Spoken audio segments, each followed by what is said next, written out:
So, do you want to tell me about your character? Sure. She's Marzena Wozniak, and she grew up in St. Hedwig's Orphanage, just north of Chicago. From the backstory elements you gave me, she was friends with Hattie Mae. She wanted more, but it was unrequited. While it made her feel confused at times, she stayed friends with Hattie. When she attended Hattie's wedding to John May, well, it was a little bit cathartic. She really cares about Hattie, and seeing how happy she was, and finally seeing that John didn't seem so bad, she contented herself with being happy for her friend. But sometimes, just sometimes, she wonders what could have been. What are her feelings about Ellen? She used to think of Ellen as a younger sister, but since they parted ways, she thinks Ellen's obsession over her is real creepy. She doesn't like that Ellen refers to her as my love. In the last letter she wrote, Marzena, the one you gave me, left her feeling really uncomfortable. It sounds like Ellen is getting real stalkery. How did Marzena become a PI? Well, she never got adopted out from the orphanage, and it left her with some issues with religion and her own self-worth. She fell in with the whole flapper lifestyle, and it led to some youthful intrigue and adventure.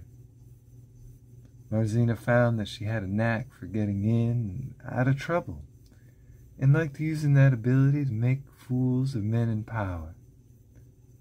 With her ability to sneak around, notice things, and figure out puzzles, and she could also charm her way through almost anything, she was particularly suited to either the life of a spy, or con artist, or a private investigator. While she takes on all kinds of cases, she has a soft spot for anything that looks like it involves protecting the rights of women or children. She helped a lot of women get out of bad spots, and she's managed to make a few enemies and friends along the way. How does she know Officer Tchaikovsky? Bart was beat cop when Marzena was a flapper, and their paths crossed a few times. He saw her going down a real bad road, more towards a con artist than a PI at the time, and he gently redirected her energy. She wouldn't have anything to do with joining the police force because of how things were at the time, but she really had a good heart and wanted to do good. Bart admires her spunk, and she admires his stalwart devotion to duty. While he is only about 10 years older than her, she sees him very much as a father figure that she never really had. How did you get to know Billy Brock? I was working a case that led to his boss at the time. I helped open his eyes to see that his boss was attached to human trafficking. It almost shook him from the mob, but it ended up being the thing that made Billy. He brought down his boss using what we found out together, and he kept making the rest of the organization clean of all of it. He's still young, but he's become a favorite of the lieutenants, if only until he steps beyond his bounds. We usually meet up at the diner, which he uses as an office of sorts, because it has a payphone outside. What about Bernadette? She's a professional, and kind of a friend. We get along fine enough. She knows where I go, news follows, so I keep her at arm's length when I can. But I don't want to alienate her. We both have the same taste in books, but our relationship really doesn't go a lot further than that. Okay, so here's the deal. It's the day after the St. Valentine's Day Massacre. Whoa, not holding back at all. It's right there on the page, both in the adventure and the newspaper you're holding. What are your thoughts? What are you doing? I'm in Dorothy's diner, sitting at the counter, eating eggs and bacon, reading about the news, and I'm just flabbergasted. Unfortunately, they haven't released the names of the victims yet. Billy. Where's Billy? His usual spot, in the far corner of the diner, is empty. I asked the waitress if she's seen him. Alice looks at you with a mix of, pity and disdain. She doesn't care for Billy. She said she saw him this morning, and he was chatting with some girls that looked like they must have been up all night. They were in just before dawn. But he hadn't seen him since. She hasn't seen him since. She doesn't know that Billy has gang ties. At least not that you know of. So she's kind of in the dark about it. But she is sus of him. I was worried there. I didn't want to lose someone so early. You know, I might be a mean keeper, but I'm not that mean. Yeah, I couldn't handle loss this early in the day. The clock on the wall says it's almost 9. What day is it? It's a Thursday. I should get to my office, probably, right? Time is ticking. Tick. Tick. Tick. Well, I'm going to make my way to the office with all due expedience. It's cold outside. It's barely 30, and there's a couple of inches of snow that are still hanging around. Nothing that you gotta trudge through, but it's pretty bleak. I'm glad that I'm the kind of woman that doesn't think twice about wearing pants. What's your outfit like? Actually, for that matter, what do you even look like? Plaid pants, a heavy sweater, a little too big for my small frame, hat, scarf, and I really don't do makeup. My appearance is an 80s, so I guess that makes me pretty. You get to your office. Are there any neighbors?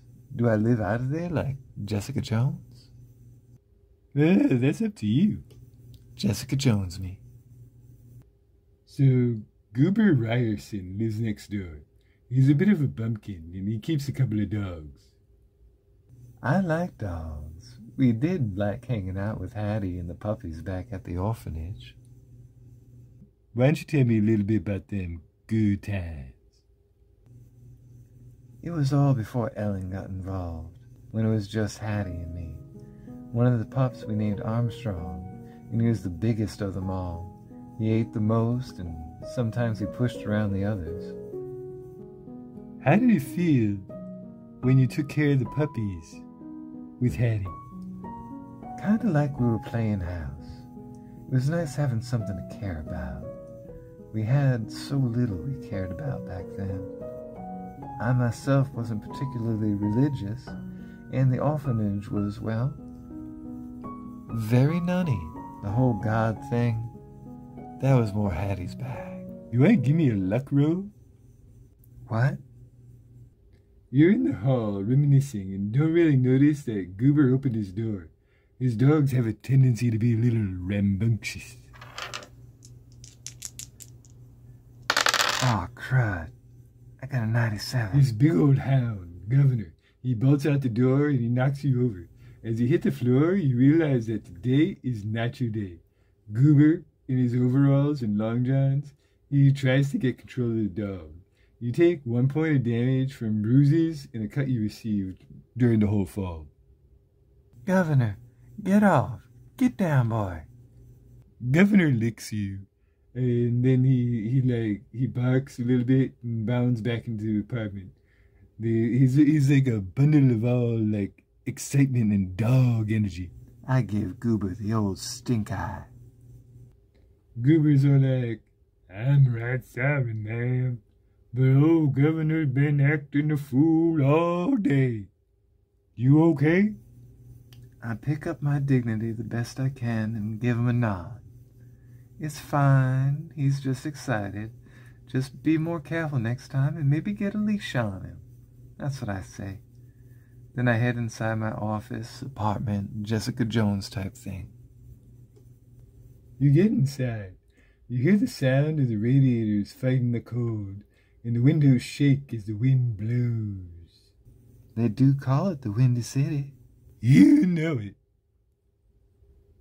You have a bruise from being knocked over, and so your arm feels a little bit tender.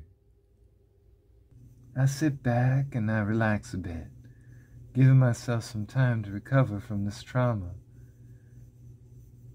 You know, this game is a little scary, especially with the lights. Good touch. Hey, hey, hey, hey. What are you laughing at? I just wasn't expecting dogs to be jumping out at me. You know? That's startling. There was a knock at the office door. I'm startled. What do? I go to the door and find out who it is. Through the ripply glass in the door, you see the shape of a thin person. Warily, I open the door. Looking outside, you see this Hattie. She looks like she's been crying. She's wearing a dress that drapes below her knees and has this big heavy coat on, as well as a cloche hat. What's wrong, girl? It's John. He's dead. She collapses in your arms in a pile of sorrow and pain. She explains that John was among those killed in the massacre. I'm sorry to hear that, Hattie. John was a good man. You had a good life together. It's just so tragic. I didn't know he was in deep with that Northside gang. I knew he did work for Morin's men, but I didn't think.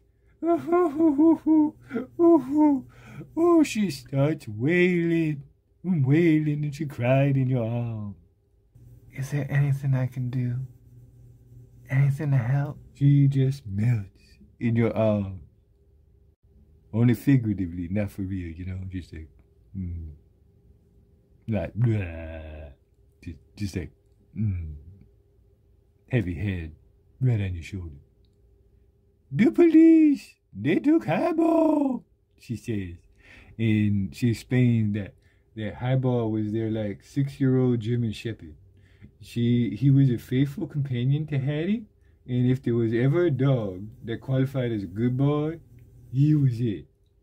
He made Rin Tin Tin look like Rum Tum Tugger. She says, he tried biting the policeman, and when I went and tried to pick him up, the desk clerk said he was gonna be woo-hoo-hoo-hoo. But what can I do? You can make an idea roll, and I'll give you 1 bonus die if you feel kind of stuck. 56. I have an idea. You have some links to the police through Officer Bart. You might be able to leverage your friendship to get the dog's release, or at least find out why he was taken. Can you make a psychology roll? That's 4. A psychology like you read about. You find out that Hattie isn't telling you everything. I pry, but lightly. I don't want to be too hurtful, but I'm also really suspicious. When you press the matter, she confesses to you that she doesn't think she can handle so much loss. It feels like they took away all my joy in one fell swoop, she says. She says, Tuesday, I was happily married and everything was fine. Today, I'm a widow. All I have left is you, Marzena. That's the grief talking. You got plenty more than me, Hattie. Let me look into this. We'll get you home, and I'll go down to the station. We'll sort things out. You walk through the cold Chicago streets. It's only a few blocks between your Jessica Jones style of office apartment and Hattie's more odd couple cement flat. She's all, thank you for seeing me home. and you see that her makeup is all running and stuff. She is a mess. Do you need anything else, Hattie? No, Mars. You're helping me enough by trying to get Highball back. You know, I've always been a sucker for dogs. And you know, that's true. We get ourselves a flashback to the construction site abutting the St. Hedwig's, right where you were never supposed to go. 3 puppies, Champ, Chomp, and Rosalita, all crowd around you as you put out scraps smuggled from the afternoon lunch. What do you see? How do you feel? As the puppies eat, I watch Hattie patting Champ. She looks so happy. I remember feeling like we were playing house, that we were like for real parents, taking care of little orphans. Those puppies, they were kind of like us.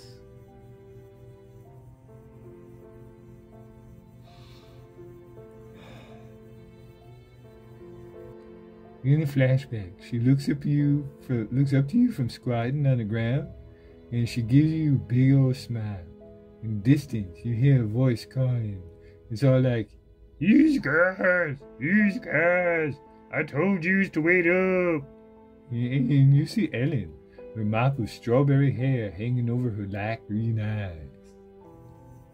I feel sad. I miss those days when things were good between all of us, before Ellen got all weird, before Hattie fell in love with someone else. Back in the present, you see Hattie before you.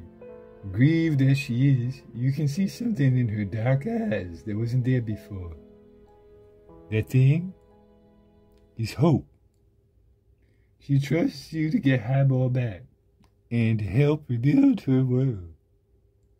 I know that it's not meant to be between us, but I'm going to get Highball back. I just tell her to go upstairs and get some rest, and I assure her that I'll be back with Highball.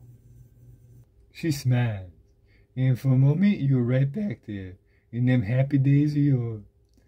She takes off her scarf, telling you that if Highball smells it, it might calm him down a bit.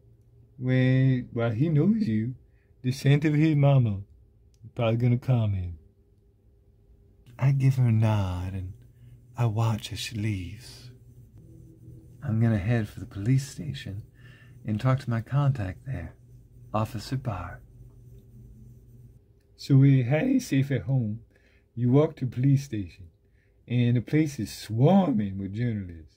Among them is Bernie Fuchs. She's a heavyset woman in a close hat and a long woolly coat that's way down to her ankles. Her eyes, they're like icy blue, and they always look a little too big from all the coffee she drinks. All the reporters are hoping to get a little more information about the massacre. I don't want to deal with her right now. I just want to get in and get out with a lot of fuss. You know me, I'm not about the fuss. Check for stealth. Whoa, well, I just better try to keep a low profile. Make your way through the station, swimming in a cloud of cigarette smoke, aware of the stench of burnt coffee and about 1 billion reams of old paper. Officer Tchaikovsky isn't hard to find, and he's pretty keen on hearing what you got to say. I explain what is going on, that I'm friends with John May's wife, and she's just looking to get her dog back. Being as it's prohibition and all, I leave out the fact that his name is Highball. Well, he says, the dog's in a holding cell. Any officer that tries getting to him gets almost bit. They nearly called him the Beast. I don't want to see the thing put down. But that dog, he's uncontrollable. Well, Bart, he did just see his master gunned down. I can't talk about that much. I lay on the charm. Roll it up. That's a 67. Is that going to be contested? No, Bot had no idea that you're working him. He explains that the thugs from one of the gangs dressed as cops and marched right into the place. They wanted to make it look like it was a raid or something, and it worked for the most part. He also shares that a statement surrounding the incident references the dog being shot, but not dying. As he does, you have a chance to catch a glimpse of the victims and suspects. Do you take a look? If Bot notices you checking out his notes, you could get offended. But if you're also wondering if Billy Brock might be one of the victims, maybe? Yeah, he wasn't at the diner this morning, so I'll ask the officer if he has any leads on any victims not yet identified by the papers. You may charm again. 19%. That's a hard success. Bart tells you about suspects and victims and shares a list of everyone involved. Here, take this handout. Oh, a handout. Al Capone's gonna be in this? Maybe, maybe not. Either way, Officer Bart is bringing you down to get highball. I take out the scarf. You see Highball. He's a massive German Shepherd, all black and brown with a great big nose. You got this wide leather collar with a metal plate on it, and it's got his name. And, so much for your attempt to hide the fact that he was named after a drink, in the middle of Prohibition law. Anyway, I was on his collar. You see, he's got this, silver cross with, a loop-a-doo on top. You've never seen anything like that on him before. I hold out the scarf for him to smell. He's jumping, he's all kinds of wild, but when you hold out the scarf up to the cage that they're keeping him in, he gives a sniff, and he calmed down right quick. I tell him he's such a good boy. With Highball released, you feel pretty good about yourself. That's an Ankh. Well, I know what an Ankh is. Does my character? I'm going to need you to roll a code. 94%. That's a no. Marzena's seen it before. Egyptian art features the Ankh a lot, and there's a lot of interest in Egypt in the 1920s, but she doesn't quite understand what it means or what it stands for. All right. I'll try to remember to look it up later. For now, mind on task. I want to get Highball back home. How are you going to go about it? There are reporters swarming outside. If they see someone leaving with a dog that's related to the massacre, well... I think I'll try going the back way out. I thank Officer Bart for his help and ask if he knows where another exit is. Upstairs. Take a right, then a left. You can't miss it. I'll check in with the desk clerk. You take care of yourself, Wozniak. You too, Officer Bart. Can I get a luck roll from you? Oh, no. Oh, yeah. 36%. That's really good. That's a hard success. It seems like you caught a lucky break. None of the reporters, not even Bernie, were able to get to the rear exit. Either there was breaking news on the front steps, or they just never thought to come this way. I'm curious. What time is it? I'd say it's a little afternoon, like 2 o'clock, maybe 3. Good. For some reason, I kept thinking it was already nighttime. No, you're under the cover of broad daylight. I make my way to Hattie's so Highball can get home. As you walk, you get a good sense of how smart Highball is. He walks obediently, but more so, he seems to be observing the world around him with a certain level of dog wisdom that you never see. Is he possessed? Do not dare make that dog possessed. I'm not saying anything. No, sir. If this dog is possessed by the spirit of Anubis or something, I am gonna be so sad. You'll see. Do I get to the apartment? As you cross the street, Highball even stops to look both ways. You get to Hattie's apartment. As you wind your way up the stairs, Highball seems real excited. He's like tugging on the leash and trying to get upstairs super fast. I'm going to have you test strength against Highball. He gets himself a 4%. There's extreme success. Powerful dog. Oh no, I only get a 31. It's a regular success. He pulls free from your grip, almost tugging you off your feet. This is not your day for dealing with dogs in halls of apartment buildings. You see his leash disappear as he runs ahead of you. I follow quickly. He's all barking, he's frantic, he's a bow, bow, bow, bow, bow, bow. He's inside of Hattie's apartment. The door's open. He's smart, but he's not unlocked the door smart. That's right. Hattie! You look inside, and Hattie's nowhere to be seen. Highball is inside the apartment, and he's just like running around, sniffing and stuff, and trying to find her, and he's all desperate and whiny, and all that. I'm gonna look for clues. What's weird is the place really isn't in a lot of disarray. It doesn't look like a break-in or anything. As you walk past the squat shelf crammed with books, you see Hattie's purse. It's on the floor, and there's like this curved dagger, and it's in a sheath. It's sticking out of the purse. Can you, give me a no check? 24%. I'm not great with handling big dogs, but I know stuff. It is an admin kanja. It looks real fancy, though the leather sheath is pretty plain. What? Why would she have a Turkish dagger? What does this mean? Is this like a ritual thing? If you roll a code, you can see what you know. 55%. I don't know any occult significance, but it is weird. First the Ankh on Highball, now a Turkish dagger. What the heck was John getting Hattie into? Do you want to keep searching? There has to be more. How about you give me a spot hidden? Find all them hidden spots. 97%. Terrible. You look around for other clues, but nothing stands out. Except that Highball is in the bathroom, and he's like staring at the bathroom wall. Just like, woof. Only he's not woofing.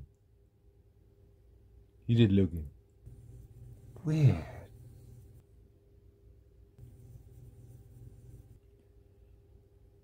Can you give me an int check? Like an intelligence check? 4%. That's an extreme success.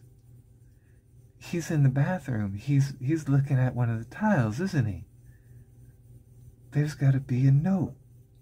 Alright, spot hidden, but with a bonus die this time. 73% and 83%. You weren't kidding when you said I should put a lot of points in spot hidden. So, is it a note like we used to write? Is there a riddle? Yep. And not just one. Two. I read them.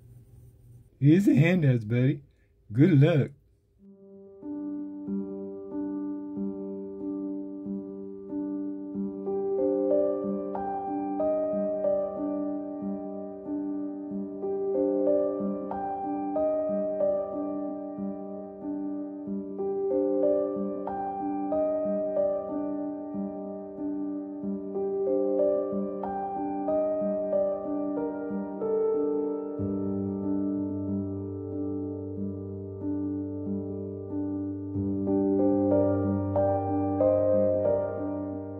Alright, it's been about half an hour.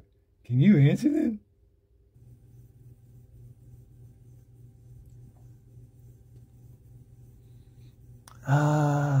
The answers are echo and book.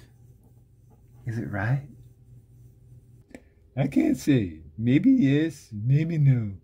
What's important is if you can do anything with the clues the riddle left. Echo. Book. Echo. Book. What even is an echo book? Wasn't there a bookshelf in the room? In that front room? There was. I'm gonna see if there's one about echoes, or one called Echoes, or maybe it's an author's name. You found yourself a book, and the book has echoes written on the spine. I look inside, checking to see if there might be other notes. It's Hattie's diary. Ah, I don't want to pry too much. Marzena, Hattie is missing, and you are a private eye. Prying is kinda your thing. It's what you do. That's true, that's true. I'm gonna give it a skim.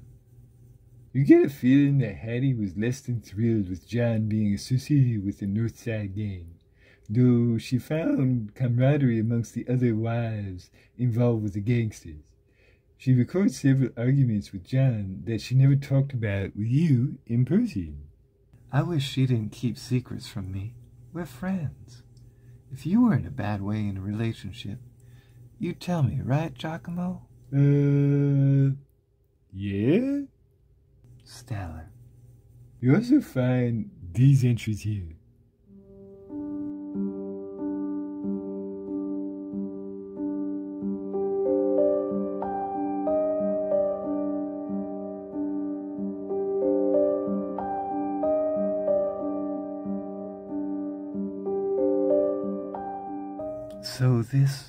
So it was this Lucille person that gave Hattie the amulet and the dagger. And she knows her through these witchcraft meetings she's been attending with other gangsters' wives. The whole thing about feeling like the mystic Mareed was trying to get in Hattie's head was creepy. Maybe she knows who this mystic actually is. Maybe the mystic has something to do with Hattie's disappearance. I think they have something to do with it. I think Lucille may be a lead worth checking out, as well as this mystic Mareed. Lucille could probably point me in the direction of the mystic, at least. I would like you to test no. Sure. 23. That's another hard success. The Lucille she's talking about is Lucille Moran, the wife of the Northside Gang's leader, Bugs Moran. Given that there was recently a massacre, the chances of just waltzing up to her and asking to talk are pretty slim. How about I try finding Billy Brock at the diner again? Sure. He might be stopping in for dinner. It's getting towards maybe 5 o'clock or so. Before I go, can I talk to some of our neighbors? See if they saw or heard anything? Next door is Mr. Brody. He's elderly and he stays home a lot. You could have heard or maybe seen something. Time may be of the essence, so I'm going to get ready to leave. I put the book back and place Hattie's purse on the table, and I'm going to take the dagger with me. Highball whines as you try and make your way to the door. It's okay, buddy. You'll be safer here. I make sure his water bowl is full and give him a can of Alpo before I leave. He doesn't eat. Instead, he just sits by the door, and he's like holding on to his leash. No, puppy. No outside for you. He's giving you them big doggy eyes. He's like, woof, let me go. I want to go with you. But he's saying it in like dog language, which is just like staring. My luck with dogs has been terrible today. Highball really wants to come. As you leave the apartment, you can hear Highball barking. It really is for the best. At least that's what I tell myself. If anything really bad happens, at least I know that the pupper will be okay. Night is starting to fall. The sun is casting its last pale rays as it disappears below the Chicago skyline. The weather, cold and miserable as you make your way back to Dorothy's Diner. It's a warm, cozy kind of place with like Tiffany lamps hanging from the ceiling. By the counter, you spy Billy Brock, who's looking at the pie case, and he's got the kind of intensity that would make a person blush. 'Cause he's like staring at the pie. He's giving it the pie eye. I want that pie. Hey there, Billy boy. He's a young guy. He's got himself a baby face, and he's got a sweet tooth that shows on his waistline, if you know what I mean. He's wearing a checkered suit and has this Hamburg hat that sits on the back of his head like he might belong in a new wave band or something. Hey, Mars, what's the swinging? I'm working the case. Right now, I'm working on finding myself some delicious blueberry pie. Dessert's on me if you get the time and inclination. Sounds good to me.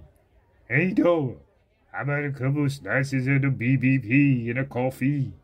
Plus whatever the lady wants. Hey, Bill. I miss you this morning. I was worried that you were amongst the recently deceased. Yeah, no.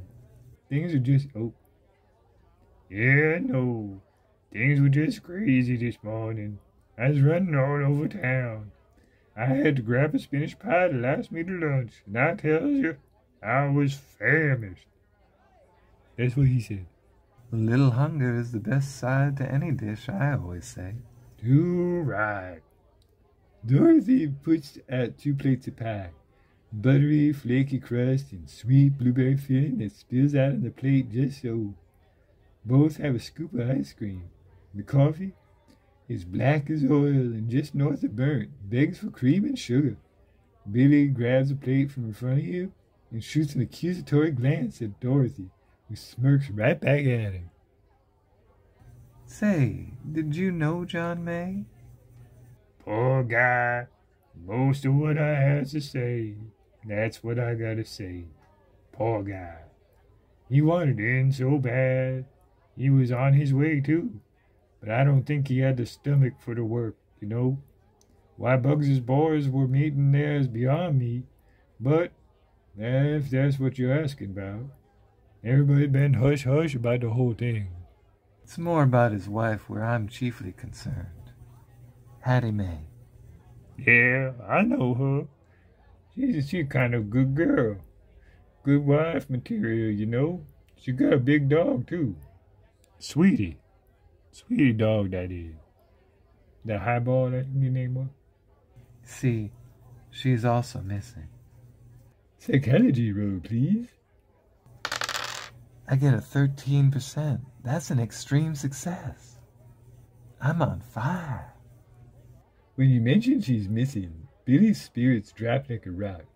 He doesn't like when women get pulled into their husband's business, and to him, this looks like she's getting sucked into something beyond her control. He's concerned for her safety. Do you know anything? Anything at all? I know she was in tight with some of the ladies. Mrs. Moran and her seemed buddy-buddy.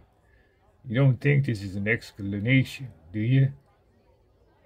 An escalation, rather. I'm hoping not. My sources say that Mrs. Moran was concerned for Hattie's safety.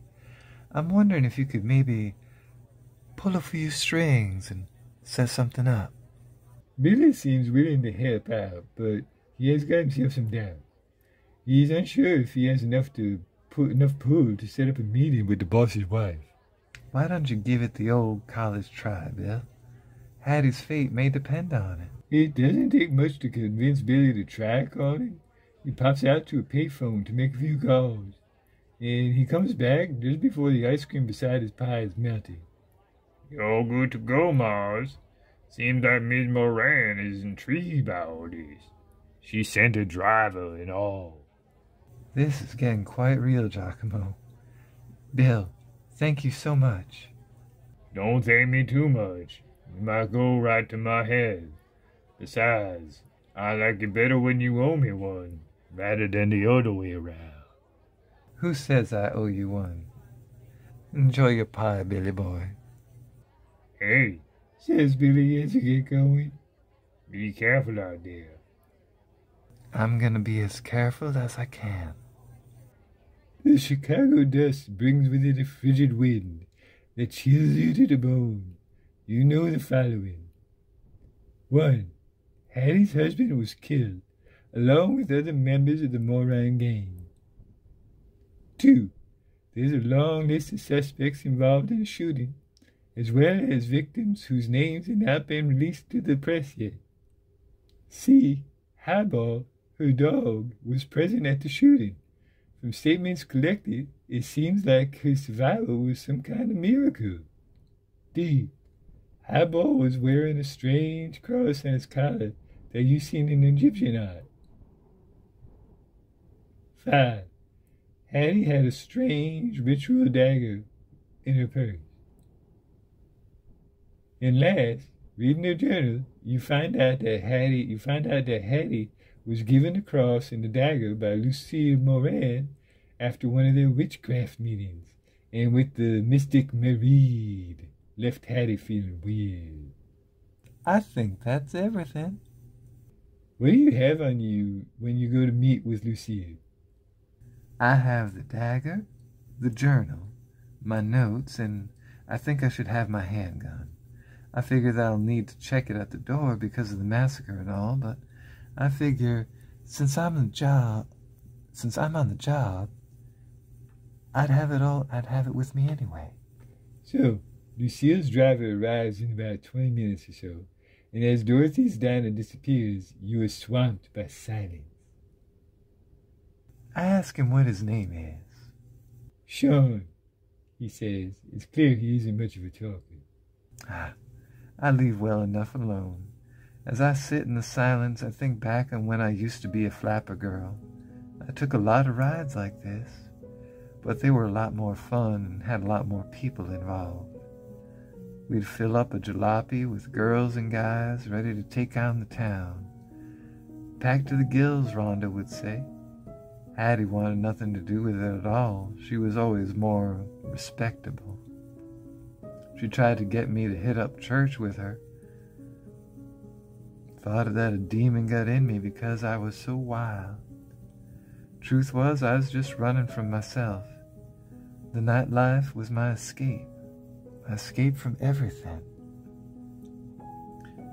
In the circle, that's what we called ourselves, I felt wanted, needed, loved. Too bad half of it was for my looks and the other half was because I could use them to get everyone else what they wanted. Rhonda used to say that a flapper's life was about being free, but really, it was just a different kind of prison. The car comes to a stop at the Parkway Hotel. Sean opens the car door for you and helps you out. As architecture goes, it's kind of a dud. A massive cube of brick and mortar, it doesn't have an ounce of swank to it, but it looks nice enough on the inside. Black and white, checked tile floor, and the lobby greets you, and there's a bunch of comfy-looking chairs. I look around to see if anyone looks gangy. A big, tall gorilla guy in a fedora is walking your way. You're Miss Wozniak?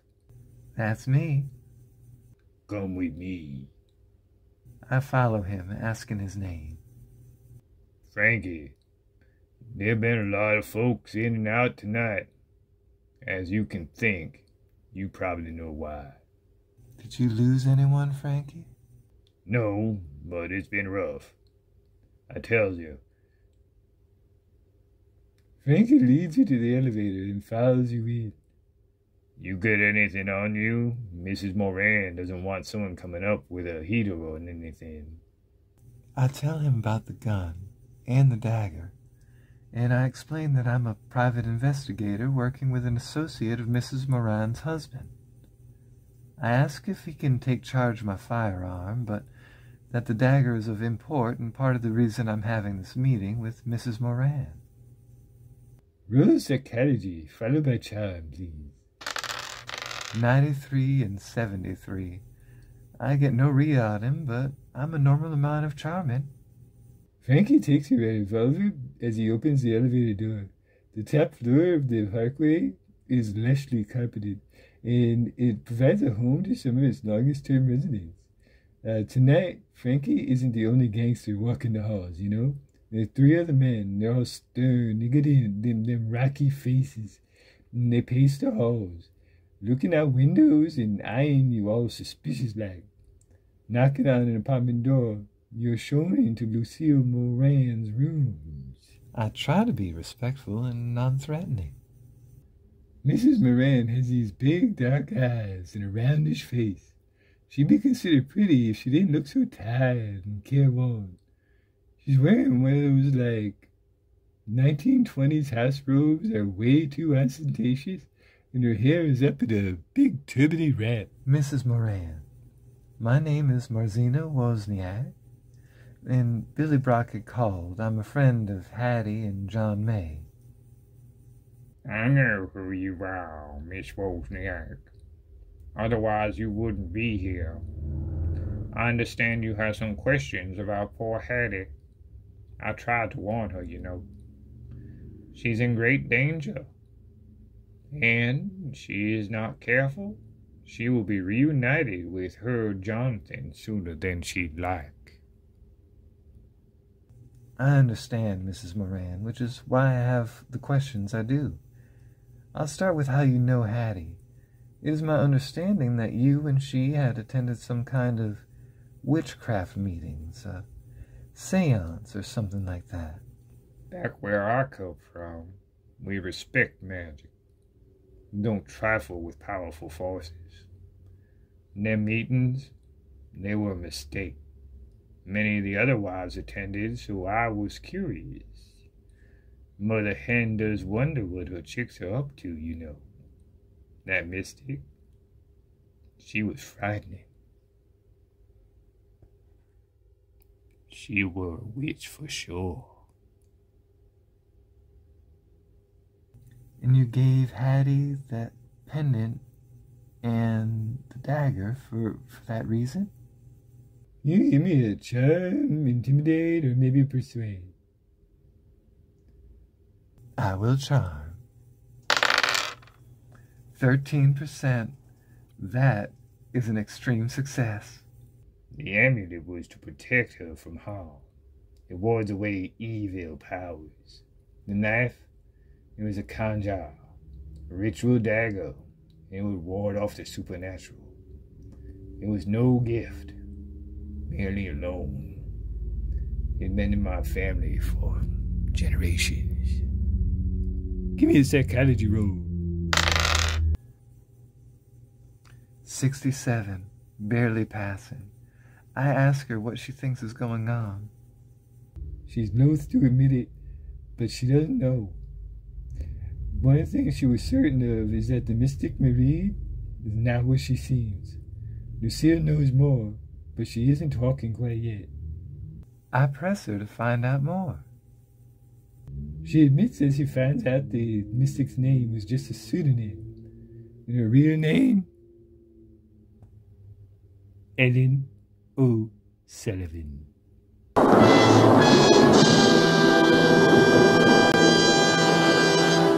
What? What? Ellen? Yep, indeed. I was wondering when she'd show up. I didn't want to use too much player knowledge. I was thinking, oh no, did she screw with something and get put in Highball? Is that why he's so smart? Give me an idea roll. 42%, a regular success. You remember Ellen's latest letter. Her latest letter.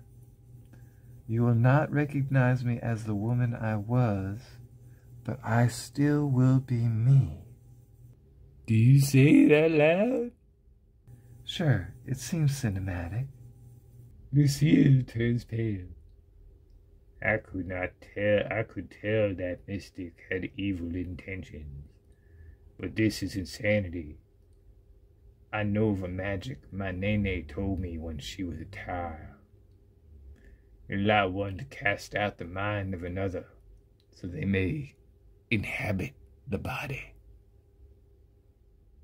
It's a way to transfer minds.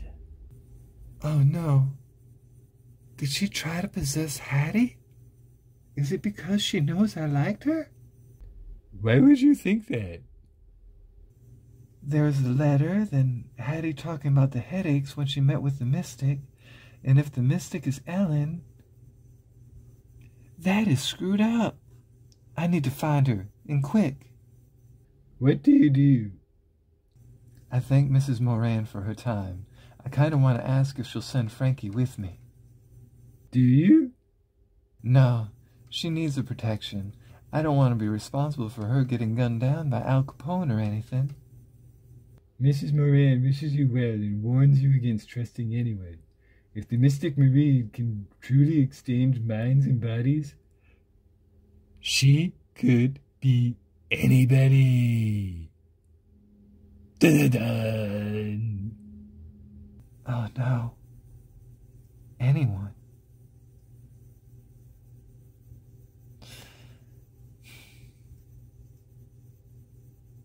Ellen, why? Using the clues found in Ellen's letter, you're able to figure out where her apartment is. 750 Michigan Avenue, pretty much right across the street from the Chicago Water Tower. What does that look like? This is like stone tower, pretty big. It's kind of, I don't know, like a bunch of layers of a cake.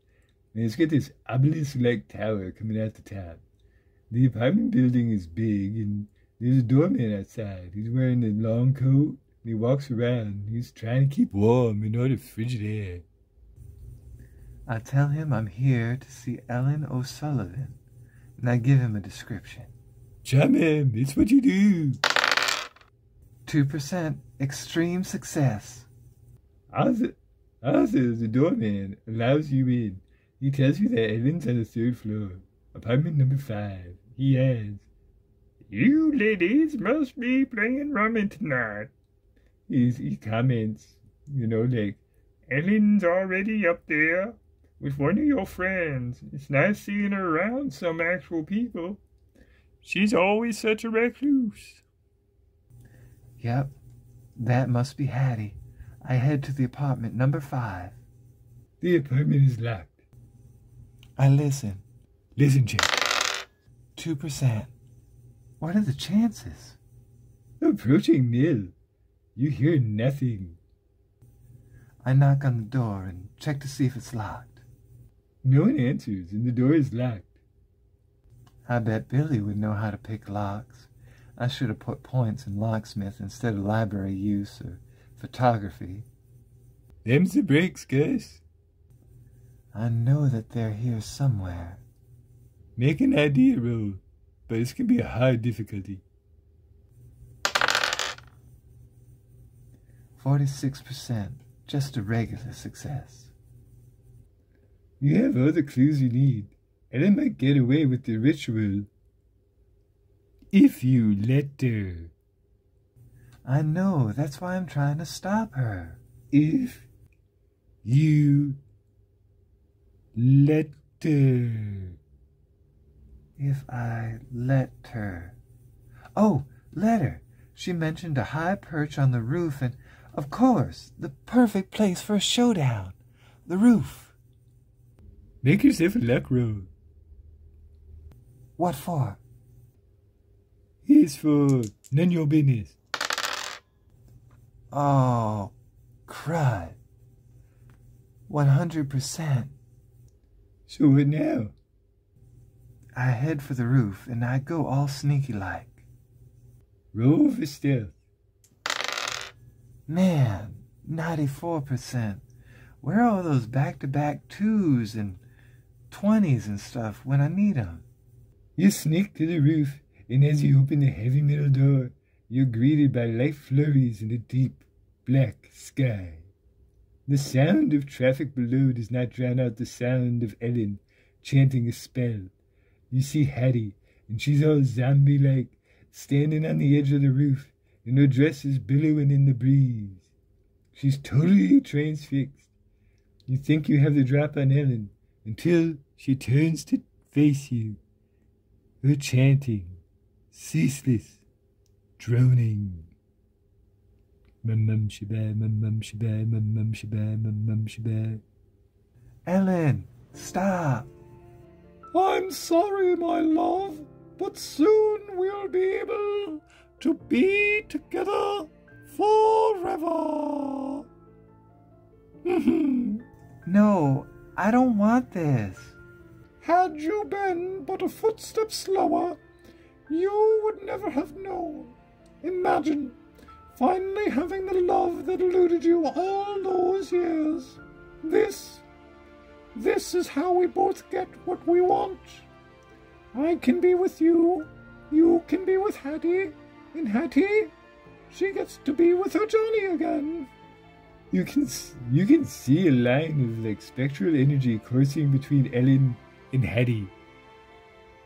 Ellen, I don't love Hattie, not like that. Not anymore. In this, all this, it's wrong. A hard charm roll or a regular persuade. Ellen will know if you're lying, so if you do still have feelings for Hattie, you need to roll with the penalty die. I do love her, so 91% and 76%. A fail on all accounts. In the movie of the game, we flash to the moments that I've shared with Hattie. From caring for the puppies, through seeing her getting adopted out, to how I felt when I was left alone at the orphanage. How Hattie's letters made me feel loved and supported. Our lives after the orphanage. Some fun times, some hard times, seeing her marry John. I love her, but I want what's best for her. She doesn't love me the way I wish, but really that's okay. I've made peace with it. Still, Ellen might not understand. Because I've failed in every way, it really cuts through the ambiguity of my feelings. Ellen thinks you're lying, and she focuses on her mind transfer spell. Soon, my love.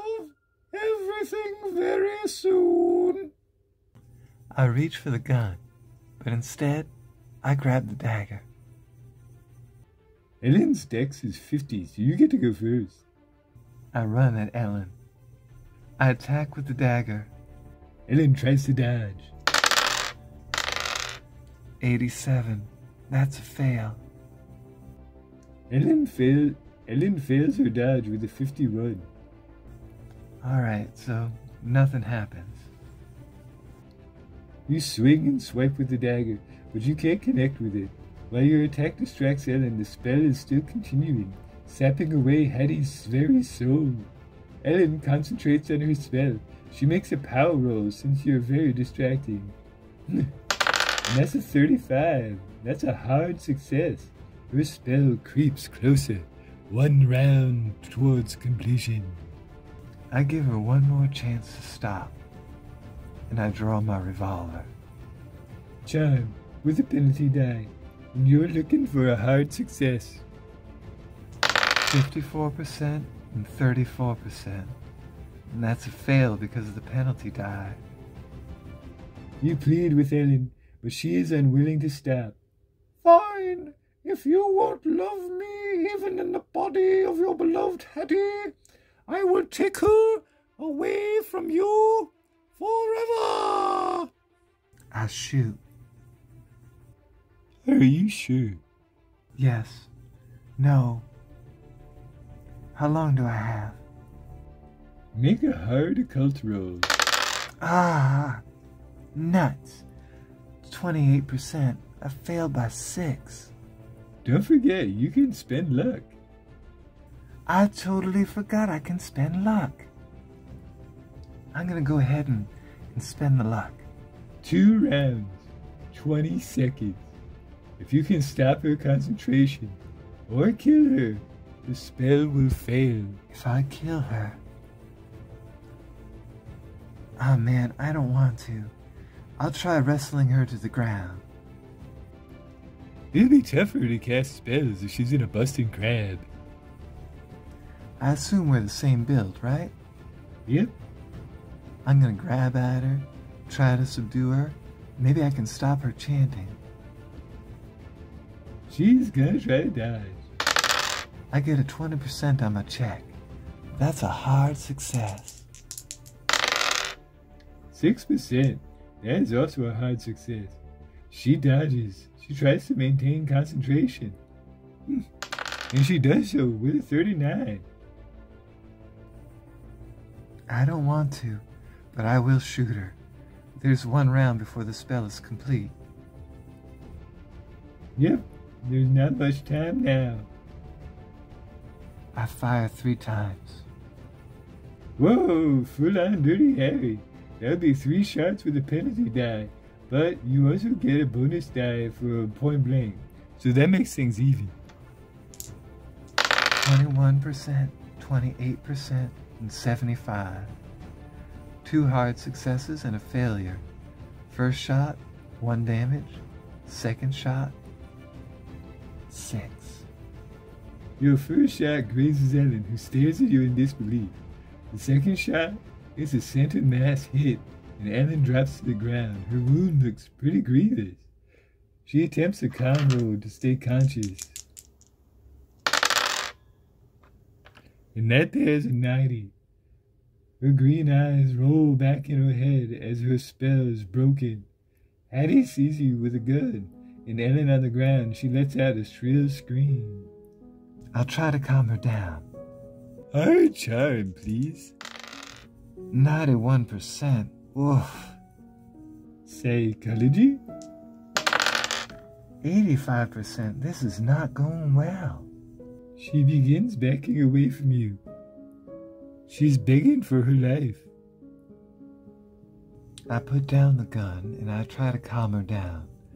I use our memories together as a way of trying to get her to fixate on something else. That's going to be a hard persuade roll, but I'll give you a bonus die. I'm not great at it. Really, I shouldn't have put all those points in library use. 52% and 22%. Fails. I'm going to spend the 17 points of luck to turn that into a hard success. She stops backing away and listens to what you have to say. I explain it all. How Ellen was the mystic, how she used her mind magic to control her. I make sure to underscore that Hattie is safe and that Ellen just needs a hospital. Hattie breaks down in tears. It's been a real tough day for her. I hold her and I tell her it'll be okay. When the police arrive, it's a hard story to explain without sounding like you are out of your mind. It'll be extreme fast talk to avoid any kind of punishment. 9%. I spent 8 points of luck to get the extreme success. I explained that Ellen was not of sound mind and that her entanglements with the occult led her to try human sacrifice. She manipulated Hattie, who was distraught after the death of her husband, to come to her apartments where she intended to conduct her ritual. Hattie got me involved when she asked if I'd help to get her dog back from the police. She knew I had connections with Officer Bard, so I figured it would be easier for me than her. The situation spiraled from there, and I followed the clues. There's a little bit of skepticism about your story, but there's enough reality in it to keep you out of prison. So, how do things end? I help Hattie get settled in. I don't want to cross the line of platonic friends. After everything, I'm kind of done with the torch I've been carrying. Yep. Ellen's stalker behavior has helped me reevaluate my own obsessions. Get me over the past. Ellen is admitted to an asylum. She's put in a sedation-based treatment, spending most of her time in a twilight, dreamlike state instead of reality. She's mostly forgotten by society. I consider writing her, trying to see if there's something that I can do to help my old friend. But I crumble it up and I throw out whatever I write. I know any connection with me is poison to her well-being. She's better off. Highball is happy and that his mistress is back. He watches over her and cares for her with admirable loyalty. He never leaves her side. Hattie remarries after Highball's natural death 10 years later. She and her new husband end up running a small coffee shop downtown for a while until your connection becomes too thin to hold on to. You both are grown and gone your separate ways. Every now and then, I think back on all this. I'm glad I could save Hattie, and glad that I could do it without killing Ellen. When I tell my partner about it, she believes me. She's seen some weird things in her life, which is how we met. In our 40s now, we have had our own share of adventures, and we're starting to look at becoming foster parents. And that, my friend, is the conclusion of Love You to Death. What'd you think? Yeah, that was an interesting experience. I totally would do it again. I thought it was a well-written module. Like, there was plenty of guidance in it and that sort of stuff, so it's real good for someone who's new at it. And, you know, I like stuff that's like that. It was real compelling, too. I feel like you kind of know that it's going to be Ellen because she's mentioned and she doesn't show up at any other time. And so, like, by the rules of a murder mystery, it's like you got the Chekhov's gun on the thing on the stage. It's gotta be somebody, and it's gotta be somebody you know, and it's her. When you first said Call of Cthulhu, I was a little worried.